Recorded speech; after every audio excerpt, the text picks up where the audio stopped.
Central Children's Academy, Sujla's fast growing and English medium co-educational secondary school, Ladnun bus stand, Sujangarh. नमस्कार दोस्तों, मैं नागेश कुमार कौशिक के DH Rajasthan में आपका स्वागत है। सांसद राहुल कसवा जीत की हैट्रिक लगाने के बाद अपने संसदीय क्षेत्र के रतनगढ़ विधानसभा में आने वाले हैं और यहां पर एक नागरिक अभिनंदन कार्यकर्ता सम्मेलन को वो संबोधित करने वाले हैं। कांग्रेस के तमाम देहात एवं शहर कांग्रेस के कार्यकर्तागण यहां पर मौजूद है उनके स्वागत सम्मान के लिए। और ये दृश्य है रतनगढ़ के विधायक पूसाराम जी गोदारा के निवास स्थान का, जहां पर स्वागत और सम्मान यहां पर किया जाना है सांसद राहुल कसवा का। पिछले 2 बार से वो लगातार सांसद हैं। पहले वो भारतीय जनता पार्टी से सांसद थे और अब वो कांग्रेस से सांसद है और लगातार उनकी ये तीसरी जीत है। जीत की हैट्रिक लगाने के बाद सांसद राहुल कसवा अपने संसदीय क्षेत्र के नागरिक अभिनंदन कार्यक्रम में रतनगढ़ पहुंच रहे हैं। सांसद राहुल कसवा पहुंच चुके हैं। स्वागत और अभिनंदन यहां रतनगढ़ पर किया जा रहा है। साथ साथ में रतनगढ़ के विधायक पूसाराम जी गोदारा भी साथ साथ चल रहे हैं। हमारे राहुल कसवा जी हमारे बीच पहुंच चुके हैं। जोरदार स्वागत और अभिनंदन हो रहा है।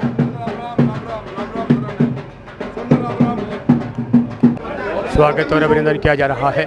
साफा पहनाकर राहुल जी कसवा का जिला अध्यक्ष इंदिरा जी खेचड़ स्वागत अभिनंदन कर रहे हैं। कांग्रेस के जिला अध्यक्ष इंदिरा जी खेचड़, शहर ब्लॉक कांग्रेस कमेटी के अध्यक्ष, स्वागत अभिनंदन किया जा रहा है। मैं निवेदन करूंगा स्वागत और अभिनंदन किया जा पूर्व रहा प्रधान गिरधारी जी है। स्वागत और अभिनंदन राहुल जी का स्वागत और अभिनंदन किया जा रहा है सभी रतनगढ़ के मंडल अध्यक्षों के द्वारा। वाइस पूर्व चेयरमैन राजेंद्र सर, इंद्रचंद जी बादल, महेश जी पिरोत आए हुए हमारे सांसद महोदय का माल्यार्पण कर स्वागत करें। गन्नी खान जी पड़िहारा, मंडल अध्यक्ष रक्षपाल जी, राम जी विशु लाचर रतनगढ़ विधानसभा क्षेत्र के ग्रामीण सरपंचों के द्वारा सभी नेताओं के द्वारा स्वागत और अभिनंदन किया जा रहा है। लाचर सर, राम जी विशु लाचर सर, कानाराम जी राडाल सर, मनीराम जी मेघवाल लोहा, पवन जी शेवड़ा, किशोर जी खिजारिया, सूरदाराम जी। आप सभी को पता है भली भांति राहुल जी तीसरी बार विधायक चुने गए, लोकसभा सांसद चुने गए हैं और इनसे पहले 4 बार राम सिंह जी सांसद रहे। ठीक है, परिस्थितियां अलग थी। अब की बार ये कांग्रेस पार्टी से सांसद चुने गए हैं, पहले बीजेपी से सांसद थे। लेकिन आप और हम सभी जानते हैं, जहां तक पार्टी से चुना जाता है, चाहे विधायक हो, चाहे सांसद हो, चाहे चेयरमैन हो, चाहे प्रधान हो, चुनने के बाद भी उसके मन में ये होता है कि मैं जनता के लिए काम करूं जहां पे भी है। तो राहुल जी ने कभी भी ऐसा महसूस नहीं होने दिया कि ये मेरी पार्टी का कार्यकर्ता है या नहीं है। किसान का अगर कोई भी काम था उसका बेखूबी करने का प्रयास किया। और जहां तक ये बात से, मेरी बात से आप सभी लोग सहमत भी होंगे, कोई भी आदमी गया तो इनकी तरफ से मना नहीं था कि मैं काम नहीं करूंगा। आज उसी की बदौलत हम लोगों ने इसे स्वीकार किया, पूरी पार्टी ने इसे स्वीकार किया, सभी तन मन धन से इनके साथ रहे। किसी के भी मन में ये आभास नहीं हुआ कि मैं राहुल जी को वोट नहीं दूंगा, कल मेरे साथ में ये नहीं थे। तो कहने का उद्देश्य, ये परिवार हमेशा किसान गरीब का हितैषी रहा है और किसान की जो भी मांग है वो पहले भी उठाते रहे और अब आज एक कांग्रेस पार्टी के नेतृत्व के रूप में पुरजोर तरीके से, मैं जहां तक मुझे विश्वास है, राहुल जी किसान की और गरीब की मांग के लिए पार्लियामेंट में कहीं भी कमी नहीं आने देंगे। ये मैं आप लोगों को विश्वास दिलाता हूं। इनकी काम करने की शैली हमेशा जो भी मुद्दा है हम पहले इनके विपक्ष में बैठते थे, लेकिन अधिकारी से काम करवाने का मुद्दा इनका एक अलग तरह का रहता है। हर चीज़ भली भांति जानते हैं, उसकी तह तक जाते हैं। जिले में एक बार दिशा की मीटिंग होती है हर 1 तारीख को। वो मीटिंग के अंदर जहाँ तक मैं समझता हूँ आज तक कभी भी नहीं देखा वो मीटिंग 5 और 6 घंटे तक चलती थी। हर एक मुद्दे के ऊपर बारीकी से मंथन करना इनका हमेशा, हर अधिकारी से एक छोटी छोटी चीज के ऊपर इनका प्रयास रहा था पहले भी। और अब आप तो जोर शोर से लाड़ लड़ा दियो जहां अब तो और रस्सी भी कोई किंतु कमी आओ ही को नहीं। और मैं भी विश्वास दे रहा हूँ राहुल जी, हुसाराम जी आपने बीच में बैठे हैं, इम कमी को नहीं आवे। कमी अब की बार थोड़ी सी आपने रही। अपन आज मंच के ऊपर बैठे हाँ, एक प्लेटफॉर्म पर आप भी के बारे में भी अपनी चर्चा होनी चाहिए। बा कह रही आपनों मतदान में प्रतिशत कम रहे हो। आम आदमी ने पत्तो है चुनाव हमेशा गांव में गया, थारे बीच में गया, चाहे फूसाराम जी को चुनाव हो चाहे राहुल जी को चुनाव हो, एक वोट से राजा बने, एक से ही रंग बने। तो वोट महत्वपूर्ण वोट वही है जो पेटी के मायने पड़सी बी के मायने। मैं तो मानू आ चीज का अपनी कमजोरी रही। आपा एक रीढ़ की हड्डी कार्यकर्ता ही हुआ है। चुनाव कौन जीता हुआ है? कार्यकर्ता जीता हुआ है। गांव के मायने वोट गिरवाने काम कौन करे? कार्यकर्ता करे। बी के मायने अस्वीकार करनी चाहिए आपा लोगों ने का आज की कमी रही आगे आने वाले टाइम के मायने कदे भी नहीं रहनी चाहिए। मैं महसूस करियो कई बूथा मर गया, सांभले कार्यकर्ता बहुत तेजी से काम कर रहा, आपका वोट पोल कराने वो प्रयास कर रहा, आपने वोट पोल होने में कमी रही। लेकिन यार वोट तो घना ही है, घना को नहीं हुआ है। गाँव में गया जद भी कई थाने, अब भी कहाँ राहुल जी बहुत बढ़िया वोटा से जीत गया, फूसाराम जी जीत गया, बहुत बढ़िया अच्छी बात है। लेकिन आने वाले टाइम में इन चीज़ को आपने ध्यान रखना है। मेरी तरफ से बहुत बहुत धन्यवाद कि आप लोगों ने शानदार प्रदर्शन किया, शानदार ताकत के साथ लोकसभा का चुनाव लड़ा। और राहुल कसवा जी जो पिछले 10 साल से बीजेपी के सांसद रहे, विकट परिस्थितियों में इनके टिकट कटा और कांग्रेस हाईकमान ने, हम सब लोगों ने फैसला किया कि राहुल कसवा के साथ अन्याय हुआ है। किसान का बेटा है, जब भी किसान की आवाज़ उठी उसको समर्थन करने में ये परिवार आगे रहा। कांग्रेस का टिकट दिया जाना चाहिए, हाईकमान ने फैसला किया। आपकी भावनाओं के मुताबिक फैसला होकर के कांग्रेस ने टिकट दिया। आप सब लोग राहुल कसवा बन के काम किया। हालांकि राहुल जी ने 2 दिन इस क्षेत्र में दिए, 2 दिन पूर्व सांसद राम सिंह जी ने दिए। बाकी सभी जगह मैं और मेरे साथी कोई भी गांव और ढाणी नहीं छोड़ी जहां हम राहुल कसवा और कांग्रेस के लिए वोट मांगने के लिए नहीं गए।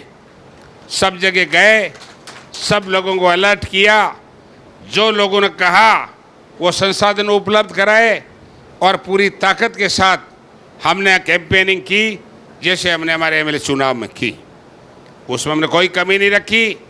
आप लोगों ने शानदार साथ और सहयोग दिया। कौन आगे रहा, कौन पीछे रहा, ये सबको मालूम है कि कौन आगे रहा, क्यों पीछे रहा। इस बात की अपन लोगों ने समीक्षा कर ली। मैं तो एक ही बात कहना चाहता हूँ, आप सब लोग बैठे हो आपके कारण से आगे रहे, आपके कारण मजबूती के साथ बराबर रहे। सबको मालूम है कि क्यों आगे और पीछे रहने का कारण। सार्वजनिक तौर पर राहुल कसवा जी भारी बहुमत से यहाँ से चुनाव जीते। हालांकि कई लोगों ने कहा जितना चुनाव जबरदस्त उठा उतना जबरदस्त बैठा नहीं। ये क्यों नहीं हुआ ये आप और हम सब लोग जानते हैं। लेकिन ये निश्चित था कि हम चुनाव में कामयाब होंगे। इस चुनाव में हमको रोकने वाला नहीं। हमारे कार्यकर्ताओं को डराया गया, हमारे जनप्रतिनिधि को दबाया गया और हमारे जनप्रतिनिधि को धमकाया गया। फिर भी हम ताकत के साथ 74,000 वोटों से जीतकर शेखावाटी पूरा और राजस्थान में ये संदेश दे दिया कि भारतीय जनता पार्टी में देश में 2 आदमी सांसद छोड़ के आए थे और उसमें राहुल कसवा एक चूरू से थे जो कांग्रेस में आके जीते। हालांकि बीजेपी में कई गए, कई नतमस्त भी हुए और इसी का परिणाम है कि आज सेंटर में लीली और लुंगड़ी सरकार बनी। मोदी जी कह रहे थे 400 पार रह करके हम देश में भारी परिवर्तन करेंगे, संविधान को बदल देंगे। किससे बदल देंगे? 240 में रह गए। घमंडी का सिर नीचे होता है, किसी को घमंड नहीं करना है, चाहे कोई जीते कोई हारे। कांग्रेस पार्टी ने हमेशा लोकतंत्र की रक्षा की है, कांग्रेस पार्टी ने हमेशा लोकतंत्र को बचाया है। कांग्रेस पार्टी और हम सब लोगों ने गरीब, दलित, मजदूर और किसान और कमज़ोर तबके को आगे लेके चले हैं। हम 36 कौम के नेता हैं, 36 कौम की हमारी पार्टी है। हम सबको साथ लेके चलते हैं, किसी कभी भेदभाव नहीं करते। आने वाले वक्त में हालांकि अपना शासन नहीं है, न देखो राज दिल्ली में है, न राज राजस्थान में है, लेकिन फिर भी आज हमारा एमपी है, हम 4-5 एमएलए हैं। पूरी ताकत के साथ हमारा संगठन है, हमारे सारे जनप्रतिनिधि है, ताकत के साथ आपके हितों की रक्षा करेंगे, क्षेत्र के विकास के लिए काम करेंगे, गलत काम नहीं होने देंगे। सड़क से लगा करके लोकसभा और विधानसभा तक संघर्ष करेंगे। कुछ ऐसे लोग जिनको ये अता पता ही नहीं था कि रतनगढ़ में कब अमृत योजना लागू हुई, कब कितनी टंकियां मंजूर हुई, अधिकारी को साथ लेके जगह देख रहे हैं, जबकि जगह बहुत पहले से तय हो गई कि डैमेज टंकियों की जगह टंकियां बनानी है। इस प्रकार बीजेपी के जो नेता नाव करना चाहते हैं, काम कोई और दाम कोई नाम कोई, ये लोगों करने वालों की भी समय पर जवाब मिल जाएगा, इसमें कोई संदेह नहीं है। काम करके कहो कि हमने काम किया है, या तो हम कहते नहीं, कहते वो काम करते हैं। संघर्ष के साथ हर व्यक्ति की बात को सुनते हैं, हर व्यक्ति की हम मदद करते हैं। हम धरती से जुड़े हुए व्यक्ति हैं, हमें मालूम है गांव के गरीब की क्या स्थिति है, गांव के शेड्यूल कास्ट और हमारे किसान की क्या स्थिति है, किस प्रकार की हालात है गांव और गरीब और शहर और वार्ड की, ये सब हम लोग जानते हैं। हम चाहते हैं कि जहाँ भी हमें मौका मिलता है, चाहे तहसील स्तर पर हो, जिला स्तर पर हो, चाहे हमारे असेंबली राजस्थान की विधानसभा में हो, हम आपकी पैरवी करने में और आपकी समस्या और उसके समाधान और उसके संघर्ष करने में कोई कमी नहीं रखेंगे। ये आज मैं अभिनंदन समारोह में आपको कहना चाहता हूँ। आदरणीय राहुल कसवा जी, अब आपकी बहुत बड़ी जिम्मेदारी बढ़ गई है। आप हमारे जिले के, हमारी पार्लियामेंट के सांसद हैं, आप देश की बहुत बड़ी पंचायत में बैठते हैं। इस क्षेत्र के विकास की, इस क्षेत्र के किसान की और इस क्षेत्र के विकास की बात लोकसभा में रखेंगे, क्योंकि आप जब जब भी लोकसभा में रहे हैं, निश्चित तौर से इस क्षेत्र में चाहे सड़क हो, चाहे बिजली हो, चाहे रेल हो, चाहे पोस्ट ऑफिस हो, काम किया है। सत्ता में किया, विपक्ष में करना भी सीखना और संघर्ष हम कंधे से कंधा मिला करके हमारे साथ संघर्ष करना। इसलिए आने वाला वक्त आपका भी भविष्य उज्जवल होगा और हम सब लोगों का उज्जवल होगा और इन सब का भी उज्जवल होगा और आपका भी उज्जवल होगा, इसमें कोई संदेह नहीं है। इसके साथ साथ मैं आपको ये भी कहना चाहता हूँ कि बहुत से ऐसे काम जो हमने लास्ट छोर पर बहुत से ऐसे काम किए, जैसे हमने अमृत योजना की बात कही। आज हमारी जिला हॉस्पिटल 3 साल पहले हमारे शासन में हमने माननीय मुख्यमंत्री से मिलकर के जिला हॉस्पिटल घोषित कराया और उसके लिए 50 करोड़ रुपए इस हॉस्पिटल के लिए मंजूर किए। एक शानदार बिल्डिंग 2 मंजिल की जिला हॉस्पिटल जल्दी ही बनेगी, उसका फाउंडेशन कराएंगे। ये बात भी आपको मैं याद दिलाना चाहता हूँ।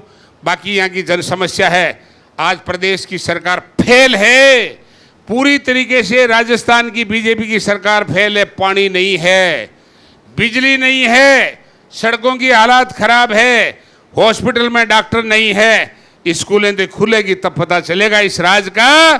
इसलिए इनकी थोथी घोषणाओं 7 महीने में ही इनकी सरकार फ्लॉप हो गई। आज लोग पानी के लिए हाहाकार कर रहे हैं, बिजली के लिए हाहाकार कर रहे हैं। हम रात और दिन लगे हुए हैं इस मामले में, लेकिन पार फिर भी नहीं पड़ रही है। लेकिन अपन संघर्ष करेंगे, इनको ठीक करेंगे। और आज इस मौके पर मैं आदरणीय हमारे नवनिर्वाचित सांसद महोदय को बहुत आभार और धन्यवाद व्यक्त करना चाहता हूं कि आप जीतने के बाद सबसे पहले हमारे इस विधानसभा क्षेत्र के कार्यकर्ताओं को धन्यवाद देने के लिए आए, उन्हें याद किया, मान और सम्मान किया। और हमारे तमाम स्टेज पर बैठे हमारे नेता और हम सब लोग एक होकर के हमने चुनाव लड़ा और आगे भी हम सब एक होकर विधानसभा क्षेत्र रतनगढ़ के लिए और जिले के संघर्ष करेंगे। और आपको ये विश्वास दिलाना चाहते हैं, आपके लेवल का काम आप करना, हमारे लेवल का काम हम करेंगे, ये विश्वास दिलाना चाहते हैं। मैं आदरणीय पूसाराम जी, हमारे अध्यक्ष महोदय, प्रधान महोदय, चेयरमैन महोदय, हमारे रमेश जी, सभी मंडल के अध्यक्ष, ब्लॉक अध्यक्षगण, सभी जिला परिषद सदस्यगण, बीडीसी मेंबर, सरपंचगण और कांग्रेस की कार्यकर्ताओं की एक मजबूत टीम जो रतनगढ़ की है, सभी ने मैं बहुत बहुत धन्यवाद और बहुत बहुत राम राम करनी चाहूँ। चुनाव बहुत ऐतिहासिक हो, एक सोच, एक मुद्दे को लेकर हम चले थे। राजनीतिक जीवन के अंदर बहुत से कम ऐसे मौके आते हैं जब एक नेतृत्व को बहुत बड़ा निर्णय लाइफ का लेना पड़ता है। ये चुनाव राजस्थान के ही नहीं, आने वाले समय में हमेशा याद किया जाएगा। मेरे जीवन का भी ये बहुत बड़ा चुनाव रहा। मैं आज धन्यवाद के रूप में मैंने रतनगढ़ से शुरुआत करी है। हर तहसील हेडक्वार्टर हम जाएंगे और सबको हमारे कार्यकर्ताओं को धन्यवाद दे के आएंगे। मैं आप सभी का किन शब्दों में धन्यवाद दूं। मैंने एक आवाज़ उठाई थी, एक विचार रखा था मैंने कि प्रजातंत्र की खूबसूरती इस बात को लेकर है कि प्रजा अपने नेतृत्व का फैसला करेगी। नेतृत्व प्रजातंत्र की सबसे बड़ी ताकत होती है। उस ताकत को मिटाने वाले लोगों के खिलाफ में मैंने एक आवाज़ मजबूती से उठाई थी और आप लोगों ने मेरा साथ दिया। किन शब्दों में मैं आपका धन्यवाद दूं। बहुत से लोगों ने इस चुनाव का मकसद तोड़ने का, बदलने की कोशिश करी। कुछ हद तक वो कामयाब भी रहे, पर मुझे पूरा विश्वास है आप पूरी टीम के ऊपर। मैं कांग्रेस के हमारे जिला अध्यक्ष महोदय बैठे हैं, पूरी टीम ने मन लगाकर मेहनत करी, ईमानदारी से काम किया। सभी विधायकगण, विधायक प्रत्याशीगण, सब ने, सभी कार्यकर्ताओं ने अपने जितनी ताकत थी सब ताकत लगा के एक मुट्ठी होकर काम करने का काम किया। पर मैं साथ साथ उन सभी मेरे युवा साथियों का, मेरे पिता तुल्य बुजुर्गों का धन्यवाद देना चाहता हूँ इस मंच से आज, जिन्होंने मेरे पिताश्री के साथ एक लंबा समय राजनीति के अंदर साथ दिया, उनके साथ खड़े रहे हैं। मैं कभी भी घबराया नहीं, कभी भी मुझे कोई चिंता हुई, क्योंकि मैं जब भी गांव में गया तो वो टीम मजबूती के साथ मुझे खड़ी नजर आई हर जगह। वो टीम जिसने मेरे पिताजी के साथ में 35 साल तक का सफ़र तय किया। मुझे पूरा विश्वास था कि जिस आवाज़ को लेकर मैं चला हूँ वो छोटी मोटी बात नहीं है। यूं ही कोई साथ देता नहीं, आप लोगों ने साथ दिया, उस सोच के लिए दिया। ये 36 कौम के लिए एक आवाज़ थी। ये लोग ऐसा एक संदेश समाज को देना चाहते थे। कुछ लोग स्वार्थी हो गए, कुछ लोग लालची हुए होंगे, कुछ लोगों का दिमाग भटका होगा, कुछ लोगों के विचार बदले होंगे, पर सही बात यह थी कि जिस विचार को लेकर हम चले, मजबूती के साथ आप लोग खड़े रहे, इसलिए आज का ये निर्णय बदला और चूरू में ही नहीं पूरे राजस्थान में बदलने का काम किया। ये वो लोग हैं जिन लोगों की ताकत है, जिन लोगों की सोच। एक बार आप कभी कल्पना करके देखना कि अगर रात को सोच के देखना, अगर अपन ये आवाज़ ना उठाई होती तो क्या संदेश देते अपन समाज के अंदर। कितनों सिर सूझ जाते उन लोगों को कि 35 साल के विधायक के सांसद के रूप में रहने वाले लोगों को हमने चुटकियों में ख़त्म कर दिया।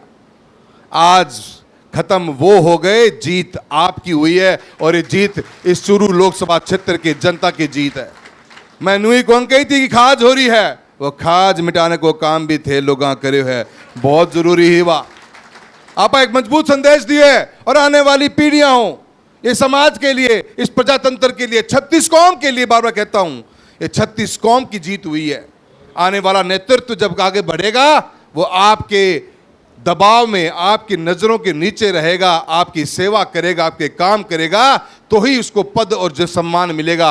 ये संदेश ये चुनाव देने का काम करेगा। और हमने एक बहुत मजबूत आवाज़ उठाई। मैं किन शब्दा में थारो धन्यवाद दूँ, मैं सोच भी कौन सकता था कि मैंने आज मैं जब दिल्ली बन के जीत के गए हो तो सब लोगों का जो मेरे प्रति देखने का बहाव था वो मेरे चूरू की जनता की जीत हुई है, मेरी जीत को नहीं, जीत थारी हुई है। वाह लोग माननी कि अगर कोई आवाज़ उठाता है, अगर आपका मकसद सही है, आपकी नीति सही है, आपकी नीयत सही है, तो आज भी प्रजातंत्र में जनता मुट्ठी बंद होकर आपका साथ देती है। और जीता जागता सबूत इस चुनाव का हमेशा इतिहास के पन्नों में लिखा जाएगा और हमेशा लोग इस बात को याद करेंगे। काम मेरी चिंता कभी नहीं, मुझे पता है कि काम कैसे होते हैं, काम कैसे कराए जाते हैं। हमने पहले भी बड़े हटकर काम करने की कोशिश करी है। चूरू जिले के अंदर 10 सालों में एक बेहतरीन विकास का मजबूत ढांचा, कोई आज के लिए नहीं, आने वाली पीढ़ियों के लिए, आने वाले 10 साल 15 साल के आगे तक की भी प्लानिंग करके हमने एक ढांचा मजबूती के साथ, चाहे रेलवे का हो चाहे हाईवे का हो, रखने का काम किया है। अभी गुदारा साहब ने बिल्कुल सही बात करी, विपक्ष में जरूर हैं पर भारतीय जनता पार्टी वाले एक बात जरूर कहे हैं कि विकसित भारत बनाऊंगा। अगर भारत विकसित बनेगा तो आप पर लो चूरू तो पहला बनेगा, हम कोई किंतु परंतु को नहीं है। दोनों बात को नहीं चाल सके हैं। ये लोगों ने भ्रमित करने की कोशिश करें कि 250 240 ही MP जीत के आए हैं कि 240 जिले में ही काम करा होगा ना। काम अगर राजस्थान में होगा तो पहला भी बीमे में नंबर 1 आपा आया हा, आगे भी नंबर 1 आपा ही लेके आऊँगा। पहला भी रेलवे के अंदर आप बेहतरीन काम कराए हो, 29 ट्रेन चालू करी ही, बहुत जल्द 30वीं ट्रेन भी चालू करूँ। पर एक मैं बोल लूँ को नहीं, पहला चालू करवाऊंगा फिर जिक्र करेंगे आपा, वरना ये अड़चन लगा सके हैं अपने मन पतो है। बहुत बढ़िया हाईवे बनाने को कोशिश करेंगे और सरकार की बेहतरीन स्कीमों को लेके आएंगे। और मैं तो MLA साहब से भी कहना चाहूँगा, हजारों करोड़ रुपये खर्च हो गए पानी को लेकर हमारे क्षेत्र के अंदर। 480 करोड़ रुपए की योजना बूंगी परियोजना चूरू राजगढ़ के अंदर आई, 1200-1300 करोड़ रुपए का आपनी योजना का चरण दूसरा आया, और अभी हाल ही में 1200-1500 करोड़ रुपए से ऊपर जल जीवन मिशन में पैसा जिले के अंदर आ गया। पर पानी की किल्लत अभी भी कम को नहीं हुई। हम सरकार का दिमाग को डाइवर्ट करेंगे। 75 साल की आज़ादी के बाद में भी आज भी हम गाँव में पीने के पानी को और बिजली को लेकर तरस रहे हैं। इन दोनों मुद्दों पे हमारी बेहतरीन पैनी नजर रहेगी और कोशिश ये करेंगे कि आने वाले समय के अंदर पीने के पानी की और बिजली को लेकर गांव के एक आम आदमी को, किसान को परेशान ना होना पड़े। इस साथ के साथ मजबूती से काम करेंगे। और हमारा नज़र, मेरी वैसे की वैसी नज़र मेरी बिजली के ढांचे पर भी है। बिजली का ढांचा चूरू जिले का 15 साल तक ऐसा होना चाहिए कि कहीं कोई दिक्कत ना हो। आज किसान कभी लोड से मर रहा है, कभी कम वोल्टेज से मर रहा है, रोज़ की बिजली की कटौती होती है। हमने एक प्लान बना के दिसंबर जनवरी के महीने में मैं दे के आ गया था जयपुर के अंदर सभी अधिकारियों को। पूसाराम जी की भी मदद लेंगे, कोई एक MLA के साहब के रूप में। हमारे अध्यक्ष महोदय हमेशा तैयार रहते, एक टीम के रूप में काम करते हुए विकास को नए आयाम देंगे, आपको वादा करता हूँ। आपकी आवाज़ को पहले भी मजबूती से उठाया था लोकसभा के अंदर, और आगे भी किसान और किसानी को लेकर, मजदूर को लेकर, गरीब को लेकर, वंचित को लेकर, सबको लेकर हम आपकी आवाज़ को दिल्ली में उठाएंगे। आपका इस वजह का वादा करके जाते हैं। एक बहुत बड़ी जिम्मेदारी आपने मेरे पे सौंपी है और मेरा कांग्रेस के सभी कार्यकर्ताओं से, कांग्रेस के इस परिवार को मैं बहुत बहुत धन्यवाद देना चाहता हूं कि एक वो समय था जिस दिन हम अकेले खड़े थे और आप लोगों ने परिवार के अंदर शामिल करके हमें ही नहीं, हमारी पूरी टीम को अपने परिवार का सदस्य बनाया है। आपका तहे दिल से मैं अध्यक्ष महोदय बहुत बहुत धन्यवाद करता हूं और पूरा विश्वास दिलाता हूं कि मजबूती से हाथ में हाथ मिलाकर आगे चलेंगे। और आने वाले चुनाव पंचायती राज के हो रहे हों और नगर परिषद के हो रहे हो, नगर पालिकाओं के हो रहे हों, कांग्रेस को एक अलग मजबूती के साथ में हम चूरू लोकसभा क्षेत्र में आगे बढ़ाएंगे, ये आपको पूरा विश्वास दिलाते हैं। अभी प्रधान जी ने, हमारे MLA साहब ने बहुत बड़ी बात कही है अमृत योजना के बारे में। ये योजना भी, इसके बारे में मैं चेयरमैन साहब आपका भी पूरा सहयोग चाहूँगा। और हम इसके अंदर ये अमृत योजना 2 भारत सरकार के द्वारा 1 लाख से कम की आबादी के जितने भी शहर हैं उन शहरों के लिए एक नया प्रावधान निकाला है। इसको हम स्वच्छ भारत मिशन 2 भी बोलते हैं, आपने अगर कंप्यूटर में पढ़ा होगा तो। इसके अंदर हम पहले चरण में इन सभी शहरों को पीने की पानी की व्यवस्था देना कर रहे हैं। उसके बाद सीवरेज और ड्रेनेज का काम भी आएगा। हर योजनाओं के साथ जुड़ेंगे और दोनों जने मिलकर, मैं आपको पूरा विश्वास दिलाता हूँ कि रतनगढ़ तहसील में जो ऐतिहासिक काम अभी हम रेलवे में डबलिंग का कर रहे हैं, जो आने वाले समय में जिस दिन ये रेलवे लाइन डबलिंग हमारी हो जाएगी, तो डबलिंग होने के बाद में जो ट्रेनों का आवागमन और बढ़ेगा तो क्षेत्र के लोगों को बहुत बड़ा उसका फ़ायदा मिलेगा। एक आरओबी हमने स्वीकृत करवाया है पटियारा के अंदर, एक आरओबी हम और स्वीकृत कराने की कोशिश करेंगे पटियारा के अंदर, और शहर के लिए भी कोई नया एक व्यवस्था खड़ी करने की कोशिश करेंगे, जिसमें चेयरमैन महोदय आप हमारे विधायक महोदय के साथ में एक अच्छा प्लान बनाएंगे, क्योंकि भारत सरकार का प्रोग्राम है कि हर फाटक के ऊपर पुल बनना चाहिए। इसको लेकर हमने राजस्थान में जब 14 ही पुल सैंक्शन हुए थे, चूरू अकेले में हमने 3 स्वीकृत करवाए हैं। मैं ज़्यादा समय न लेते हुए, गर्मी बहुत ज़्यादा है और आज विधायक महोदय ने खाने की व्यवस्था भी करी है, मैं थारो भी बहुत बहुत धन्यवाद दूँ थे, हमारो मान सम्मान करो बहुत छोटे से नोटिस के ऊपर, क्योंकि अगले सोमवार से मेरी पार्लियामेंट चल पड़ेगी, तो मैंने सोचा यही था कि सबको धन्यवाद दें। आपका भी धन्यवाद देता हूँ, बहुत कम समय में आपने इतना बढ़िया प्रोग्राम किया और हमारे कौम भारतीय जनता पार्टी को जिस रूप के अंदर हमने शिकस्त दी है इस चुनाव के अंदर, और ये जो टीम इस जज्बे के साथ यहाँ पहुँची है, किन शब्दों में थारो धन्यवाद दूँ कि इतने कम समय पे आया हो। और यही अपनी ताकत थी। थोड़ो सो रतनगढ़ में 19-21 रहेगी, कोई खास बात को नहीं, अगली बार फिर पूर्ति कर लेंगे आप, पर आप शुरुआत कर दी है, कोई खास बात को नहीं है। रतनगढ़ की व्यवस्था अलग किस्म की रही है हमेशा, पर मुझे पूरा विश्वास था, पर अपन ने बहुत मेहनत करी। बस अगली बार और थोड़ी ज़्यादा करेंगे तो रतनगढ़ में ऐतिहासिक लीड लेके आएंगे, अपने को पूरा पूरा विश्वास है। कोई सब ने साथ दिया है, सबकी मदद अपने सब ने मदद करी है। 36 कौम को लेकर चलेंगे और इस 22 लाख लोगों के एक सांसद के रूप में एक जिम्मेदारी को निभाने का वादा करते हैं। सब परिवार के रूप में सदस्यों को साथ लेकर चलेंगे, सबको 36 कौम को साथ लेकर भाईचारा बनाते हुए आगे बढ़ेंगे। इन्हीं शब्दों के साथ आप सभी का मैं बहुत बहुत धन्यवाद करता हूं और बहुत बहुत धन्यवाद देता हूं, और पूरी कांग्रेस के परिवार की टीम का, कार्यकर्ताओं को धन्यवाद देता हूं कि आपने इस बुरे वक्त के अंदर, इस चुनाव के अंदर जो साथ दिया है हमारा और जो हमें स्वीकारा है, अपना परिवार के सदस्य मान के जो आपने मेहनत करी है, हमेशा मैं इसका कर्जदार रहूंगा। आप सभी का बहुत बहुत धन्यवाद। जय हिंद, जय भारत।